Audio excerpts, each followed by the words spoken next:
users. I mean, think of this. Tens of millions of users around the world would automatically want to own the stock. And that's kind of backfiring right now. People are getting a little hip to this. But they even said stuff like, we're not going to make money. We might never make money. And I'm thinking, well, that's a problem. So I know the comparison was always made to Amazon. Right. They would build up their infrastructure and all of that. But it's not Amazon. Amazon was like a rocket pouring all of this fast-moving revenue back into the operations.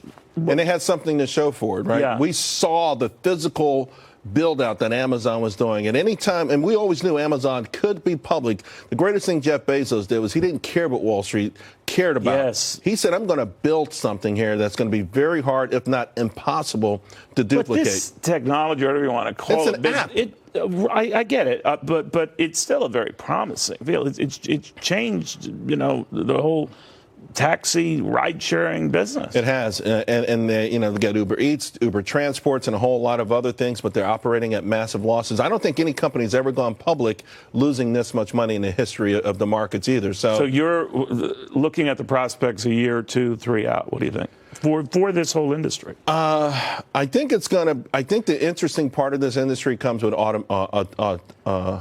when they start getting these robot cars. Got it. I think as long as they're paying people, and by the way, they're paying them less and less, hence those protests, it's going to be tough. It's going to be really, really difficult. And the barrier to entry is not that difficult, really, to be a competitor to these guys. They've got, and they're trying to figure out unique ways to make money on the data and stuff like that. But leverage it's what going to they be can. tough. Yeah. What do you make of the market's comeback today? The trade stuff, all of that? I thought it was absolutely remarkable. I think a couple of things here. First, there are a lot of other moving parts to the stock market beyond tariffs, right? I mean, that held us hostage this week for a good reason. A week ago, we assumed it was done. We were talking last Friday. I'd have been nil, a done deal.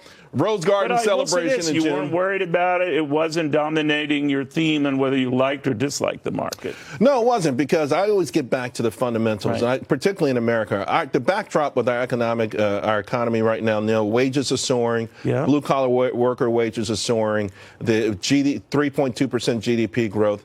I think we're an economic juggernaut right now that continues to get better and better and better. Trader's a small portion of what we do, and this is a fight, I think, a time that's come. And it goes beyond trade, let's face it. Yeah. There are implications, military implications, the ability to be the world's reserve currency. There are a whole lot of implications. Yeah, a lot. That's why I don't understand your support for Bernie Sanders.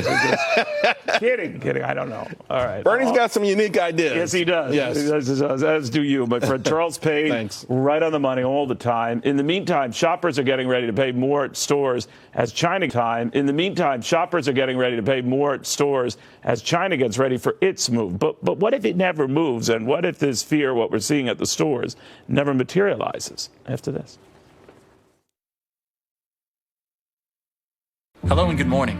It's time to prepare.